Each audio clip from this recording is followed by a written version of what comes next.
গোয়েন্দা সংস্থাগুলিকেও আমরা সেভাবে গড়ে তুলছি। বাংলাদেশ সেনাবাহিনীর সবচেয়ে সুরক্ষিত স্থাপনার একটি ডিজিএফআই এর সদর দপ্তর, যা দেশের গোপনীয়তার দুর্ভেদ্য দুর্গ হিসেবেই থাকার কথা ছিল। কিন্তু সেই দুর্গেরই দুটি তলা যেন এক অচেনা রাজ্য। সেখানে গভীর রাতেও লাইটের আলো জ্বলে, কিন্তু সেই করিডোরে হাঁটার অধিকার নেই বাংলাদেশের কোনো গোয়েন্দা কর্মকর্তার। পরিহাসের বিষয় হলো, বাংলাদেশের নিরাপত্তা কর্মীরাই সেই তলাগুলোর পাহারায় নিযুক্ত ছিল। তারা রক্ষা করছিল সেই সমস্ত বিদেশি গোয়েন্দাদের যারা ভেতর থেকে এই দেশের সার্বভৌমত্বকে ছিঁড়ে কুটে খাচ্ছিল। কড়া নিরাপত্তার চাদরে ঢাকা ওই দুটি ফ্লোরে নির্দ্বিধায় হাঁটাচলা করত ভারতীয় রয়ের এজেন্টরা। তাদের ওই টেবিল থেকেই ছক কষা হতো বাংলাদেশের ভবিষ্যৎ রাজনীতির। তাদের ইশারায় বদলে যেত সেনা কর্মকর্তাদের পোস্টিং।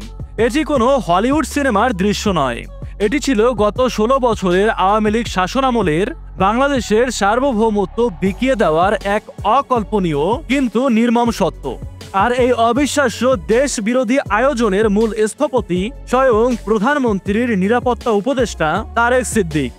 তার হাত ধরেই দেশের সার্বভৌমত্বকে বন্ধক রেখে ভিনদেশী প্রভুদের জন্য বিছিয়ে দেওয়া হয়েছিল এই লাল গালিচা। এই বিশাল ষড়যন্ত্র বাস্তবায়নে তারেক সিদ্দিক শুধু একা ছিলেন না। তৎকালীন ডিজিএফআই প্রধান লেফটেন্যান্ট জেনারেল মোল্লা ফজলে আকবরের মতো ব্যক্তিদের নিয়ে তিনি এই দেশবিরোধী কর্মকাণ্ডের বাস্তবায়ন করেন।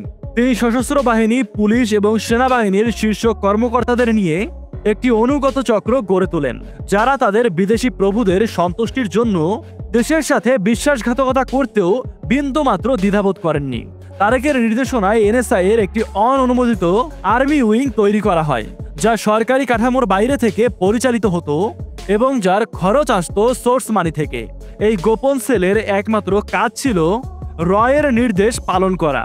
এই চক্রে বেনজির আহমেদের মতো পুলিশ কর্মকর্তারাও যুক্ত হওয়ায় দেশ জুড়ে গুম ও আয়নাঘরের বিভীষিকা ছড়িয়ে পড়ে, যা একসময় র্যাব এবং পুলিশের মধ্যে এক অসুস্থ প্রতিযোগিতায় রূপ নেয়।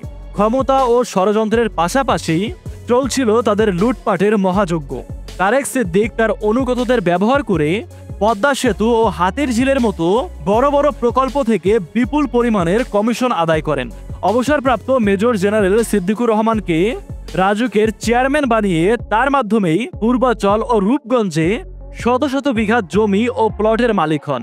তার স্ত্রী শাহিন সিদ্দিক ও তার কন্যারাও প্রভছায়া নামক কোম্পানির আড়ালে তার এই দুর্নীতিতে অংশীদার ছিলেন। তার প্রভাব এতটাই বিস্তৃত ছিল যে বিমানবন্দরের যাবতীয় বাণিজ্য তিনি তার বিশ্বস্ত দুর্নীতিপরায়ণ কর্মকর্তাদের মাধ্যমে সরাসরিভাবে নিয়ন্ত্রণ করতেন। ক্ষমতার ব্যবহার করে দেশকে শোষণ করা এবং ব্যক্তিগত সম্পদ গড়াই ছিল তাদের অন্যতম প্রধান লক্ষ্য। অবশেষে গণ অভ্যুত্থানের মুখে গত বছরের আগস্টে তারেক সিদ্দিক তার পরিবার সহ লন্ডনে পালিয়ে যান। দুর্নীতি, অর্থ পাচার ও প্রতারণার অভিযোগে মাল্টার নাগরিকত্ব পেতে ব্যর্থ হওয়া তার আন্তর্জাতিক প্রত্যাখ্যানের একটি স্পষ্ট প্রমাণ। তারা পালিয়ে গেলেও দেশে তাদের বিরুদ্ধে দুর্নীতির অনুসন্ধান শুরু হয়ে গিয়েছে। তার 13টি ব্যাংক হিসাব জব্দ করা হয়েছে এবং আদালত কর্তৃক বিদেশ যাত্রায় নিষেধাজ্ঞা জারি হয়েছে। চিন্তা করতে পারেন, বাংলাদেশের ডিজিএফআই কার্যালয় ছিল রয়ের অফিস। বাংলাদেশের প্রশাসন পাহারা দিত তাদের কাজকর্ম। এই শেখ হাসিনা এবং তারেক সিদ্দিক ছিল এর পেছনের মূল হোতা। তারাই এই রকে ব্যবহার করে রাজনীতিতে টিকে থাকার লড়াই লড়ত আর ছক কষে কষে দেশকে বিক্রি করত ওদের হাতে।